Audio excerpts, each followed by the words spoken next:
امام خمینی رحمۃ اللہ علیہ کے حوالے سے، اور پھر ساتھ ہی انقلاب اسلامی کی سالگرہ بھی ہے۔ یہ جو آج 1 فروری سے 11 فروری تک کا عشرہ ہے، اس کو عشرہ انقلاب اسلامی یا ایران کے اندر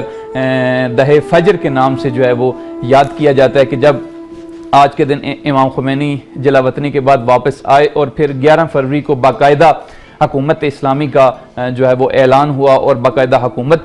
قائم ہوئی۔ اس حوالے سے آج ہم بات کریں گے۔ ہمارے ساتھ لائن پہ آج کے ہمارے مہمان جو ہیں وہ موجود ہیں۔ علامہ محمد امین شہیدی صاحب پاکستان سے، آپ ایک معروف مذہبی اسکالر ہیں، اور پاکستان کے اندر امت واحدہ پاکستان کے آپ سربراہ بھی ہیں، اور اتحاد امت کے حوالے سے آپ کی پاکستان کے اندر بہت زیادہ کاوشیں ہیں، اور عالمی سیاست کے اوپر بھی آپ ایک گہری نظر رکھتے ہیں۔ تو آئیے ان سے استفادہ کرتے ہیں۔ السلام علیکم۔ وعلیکم السلام ورحمۃ اللہ وبرکاتہ۔ علامہ امین شہیدی صاحب، آپ کو پروگرام نسیم زندگی میں خوش آمدید کہتے ہیں، اور شکریہ ادا کرتے ہیں کہ آپ نے اپنے قیمتی اوقات میں سے وقت نکالا اور یہاں پہ شریک ہوئے۔ میں ابتدا میں چاہوں گا کہ انقلاب اسلامی اور امام خمینی رحمۃ اللہ علیہ کی شخصیت کے حوالے سے بات ہو رہی ہے، میں یہ پوچھنا چاہوں گا کہ وہ کون سے اہم عوامل تھے یا عناصر تھے کہ جن کی وجہ سے امام خمینی کی جو تحریک تھی وہ ایک بہت بڑے انقلاب کے اندر تبدیل ہو گئی، اور اس کے نتیجے میں انقلاب برپا ہوا؟ بسم اللہ الرحمن الرحیم۔ میں سب سے پہلے آپ اور آپ کے دیگر ساتھیوں اور ٹیم کے اراکین کا شکر گزار ہوں کہ آپ نے یہ موقع بخشا، اور اسی طرح سے آپ کے تمام پوری دنیا میں اس وقت مختلف علاقوں میں آپ کے اس پروگرام کے ناظرین ہیں اور دیکھ رہے ہیں، ان سب کی خدمت میں سلام عقیدت بھی عرض کروں گا، اور انقلاب اسلامی کی کامیابی کے ان ایام کی مناسبت سے مبارکباد بھی پیش کروں گا۔ بہت شکریہ۔ جہاں تک آپ کے سوال کا تعلق ہے، دیکھیے اسلام قرآن کی اصطلاح کے مطابق دنیا پر غلبے کے لیے آیا ہے، اور طول تاریخ میں اسلامی تحریکیں اٹھتی رہی ہیں دنیا پر غلبے کے حوالے سے۔ اس میں مسلمانوں کے مختلف فرقوں کے درمیان اس نقطے پر اتفاق ہے کہ اللہ کی زمین پر اللہ کا نظام ہی حاکم ہونا چاہیے۔ زمین اللہ کی ہو، نعمتیں اس کی ہوں، بندے اس کے ہوں، اور اس کی زمین سے استفادہ کرتے ہوئے، اس کی دی ہوئی نعمتوں سے استفادہ کرتے ہوئے اس کے دشمنوں کا نظام زمین پر اور اہل زمین پر رائج ہو، یہ کسی بھی صورت میں دین اور شریعت کی روح سے میل کھانے والی بات نہیں ہے۔ ہر دور میں اقتدار میں آنے والے لوگوں نے اپنی خواہشات کو مقدم رکھا، اور اس کے نتیجے میں اسلام سے ہمارے حکمرانوں کا فاصلہ بڑھتا چلا گیا، یہاں تک کہ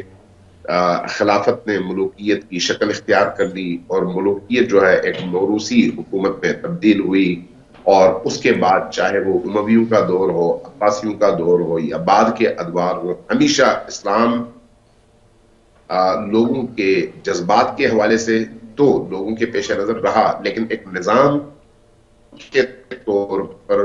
زمین پر نافذ ہونے کی صلاحیت ہوتا چلا گیا، اور اس کی وجہ ہمارے وہ نااہل حکمران اور اسلام کے ترجمان بننے والے چہرے تھے۔ اگر آپ اس پر غور کریں تو اس وقت بھی اسی ماضی قریب کے ادوار میں خلافت عثمانیہ چونکہ مسلمانوں کی ایک بہت بڑی حکومت اور ریاست تھی، تو اس کی قوت، اس کی طاقت اور اس کے اثر و نفوذ کو کم کرنے کے لیے اور ختم کرنے کے لیے دنیا کی تمام مستکبر طاقتیں اکٹھی ہوئی، اور انہوں نے یہ نہیں دیکھا کہ خلافت عثمانیہ کا تعلق کسی خاص فرقے سے ہے، کسی خاص اسلام کے نظریے سے ہے، مسلک سے ہے، بلکہ انہوں نے یہ دیکھا کہ مسلمانوں کی ایک ایسی حکومت جو عالمگیر ہو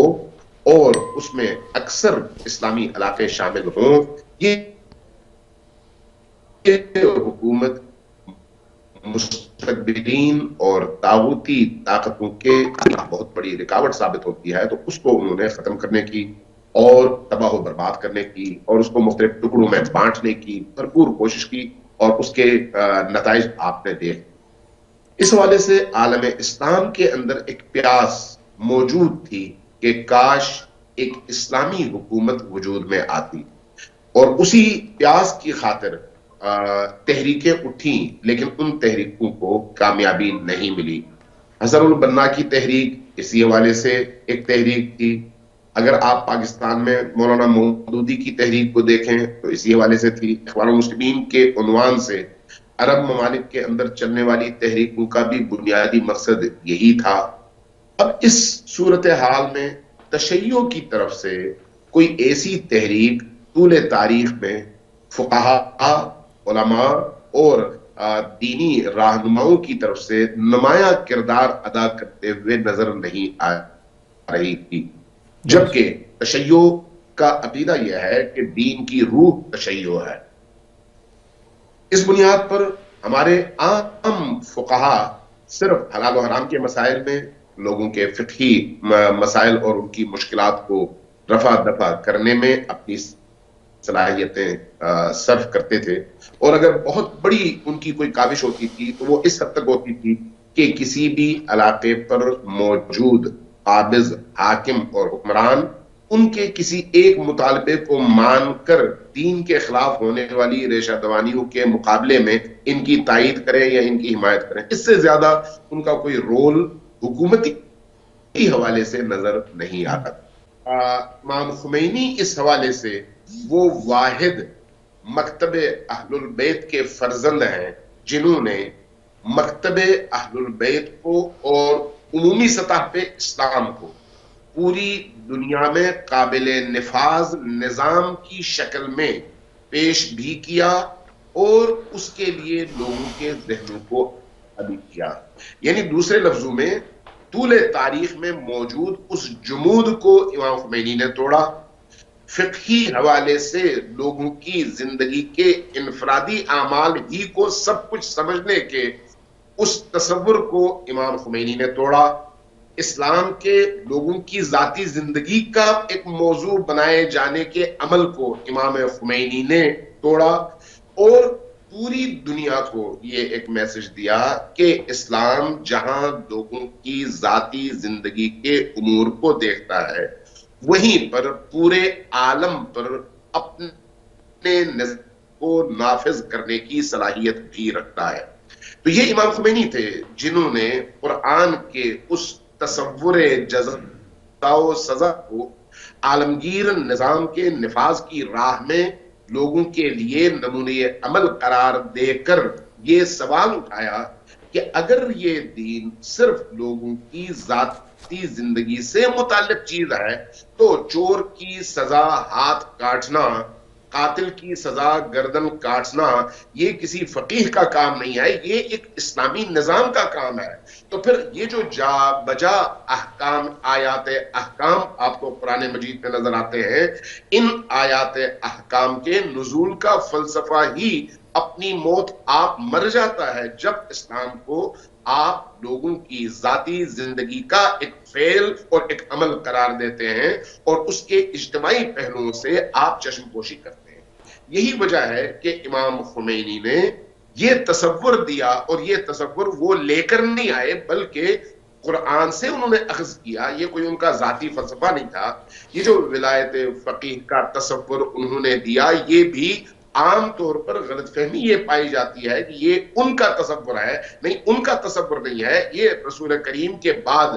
ائمہ اہل البیت کی 250 سالہ زندگی کا دیا ہوا تصور ہے. اور ان کی یعنی خصوصاً امام عصر کے پردے غیب میں جانے کے بعد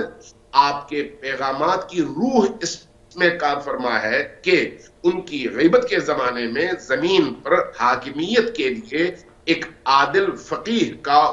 حکمران بننا ضروری ہے تاکہ وہ اسلام کے ان آفاقی تعلیمات کو جزا اور سزا دونوں کی صورت میں اور انسانی معاشرے کی فلاح کے لیے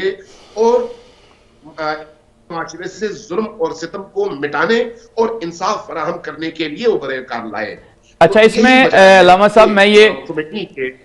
پوچھنا چاہوں گا کہ یہ جو امام کا نظریہ تھا صدور انقلاب کے حوالے سے، اس صدور انقلاب کے نظریے سے کیا مراد ہے؟ اور پھر آج کی جب ہم حکومتیں، خصوصاً مسلمان حکومتیں بھی دیکھتے ہیں یا غیر مسلم، ان کے اوپر اس صدور انقلاب کے نظریے کا کس حد تک اثر جو ہے وہ ہمیں دیکھنے کو ملتا ہے؟ دیکھیے، صدور انقلاب کا مطلب کیا ہے؟ تبدیلی. انقلاب یعنی تبدیلی. کسی معاشرے کے اندر ایک فکری جمود اگر موجود ہے تو اس جمود کو توڑ کر فکری طور پر اس معاشرے کو تحرک بخشنا اور اس معاشرے میں بسنے والے انسانوں کو ان کی آزادی، ان کی حریت اور ان کے حقوق کی طرف متوجہ کرنا،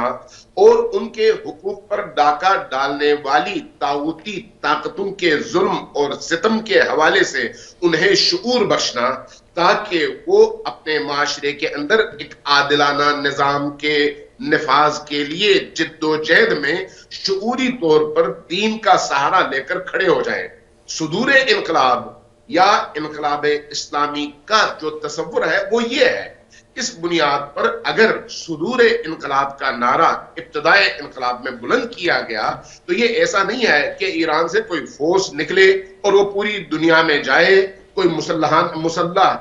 کاروائیاں شروع کرے اور انسانوں کی نجات کے لیے اسلحے کے زور پر قبضے کرنا شروع کر دے. یہ نہیں ہے، بلکہ اس کا بنیادی مقصد یہ ہے کہ انسانی معاشروں کے اندر فکری حوالے سے، شعور کے حوالے سے بیداری پیدا ہو، انسانوں کو اپنے حقوق کا علم ہونا شروع ہو جائے، وہ ایک عادلانہ فطری انسانی الہی نظام کے نفاذ کے لیے مستعد ہو جائیں اور اپنی انفرادی زندگی کے ساتھ ساتھ اجتماعی زندگی کی اصلاح کے لیے اسی طرح کی جد و جہد کریں جس طرح کی جد و جہد ایک انسان اپنی انفرادی زندگی میں کامیابیوں کے لیے کرتا ہے. اس لیے کہ ایک فرد اپنی انفرادی زندگی میں فرد ہے، لیکن افراد مل کر ایک معاشرہ تشکیل دیتے ہیں. اس لیے ہر فرد اپنے معاشرے کی تشکیل میں، اپنے معاشرے کے ارتقاء میں، اپنے معاشرے کی حریت فکر اور عادلانہ نظام کی جد و جہد میں اس معاشرے کا ایک ذمہ دار فرد جب تک نہیں بنتا، اس وقت تک اس معاشرے کے اندر کوئی تبدیلی آ نہیں سکتی. یہی وجہ ہے کہ ابتدا میں یہ نعرہ بلند ہوا کہ ہمارا یہ انقلاب صرف ایران کی جغرافیائی حدود کے اندر محدود رہنے والا نظریہ نہیں ہے، یہ ہر مظلوم انسان کے اندر سے اٹھنے والی آواز ہے. اب اگر آپ امریکہ میں چلے جائیں، امریکہ کے جنوبی حصوں میں چلے جائیں، یورپ میں چلے جائیں، کہیں پر بھی چلے جائیں، عادلانہ نظام حکومت ہر انسان کے اندر کی فطری آواز ہے. اس فطری آواز کو شعور میں بدلنا، اس فطری آواز کو گلے سے باہر نکال کر معاشرے میں پھیلانا، اس فطری آواز کو تقویت بخش کر اس معاشرے کے اندر نافذ اور قابض طاغوتی نظام کو للکارنا، یہ وہ تبدیلی ہے جس کا آغاز امام خمینی نے ایران کی سرزمین سے کیا. اس میں آغا صاحب ہم یہ چاہیں گے کہ آخر میں یہ چاہیں گے کہ امام خمینی نے جس طرح اتحاد اور وحدت کے حوالے سے بہت تاکید کی، آخری سوال یہ کرنا چاہوں گا کہ جس ملک کے اندر یا مختلف فرقے رہ رہے ہوں، مختلف اسکول آف تھاٹس ہوں، وہاں پہ اتحاد و وحدت کو قائم کرنے کے حوالے سے آپ کیا سمجھتے ہیں کہ امام خمینی کی کیا نظر تھی اور اس کو کس طرح عملی طور پہ اس ملت کو اکٹھا کیا جا سکتا ہے؟ دیکھیے، امام خمینی نے بنیادی پر جو انسانوں کو دعوت دی ہے وہ اللہ اور رجوع الی القرآن کی دعوت ہے. قرآن مسلکی نہیں ہے، اللہ مسلکی نہیں ہے، نبی مسلکی نہیں ہے. تمام اسلامی فرقوں کے درمیان اللہ، رسول اور قرآن مشترک ہے.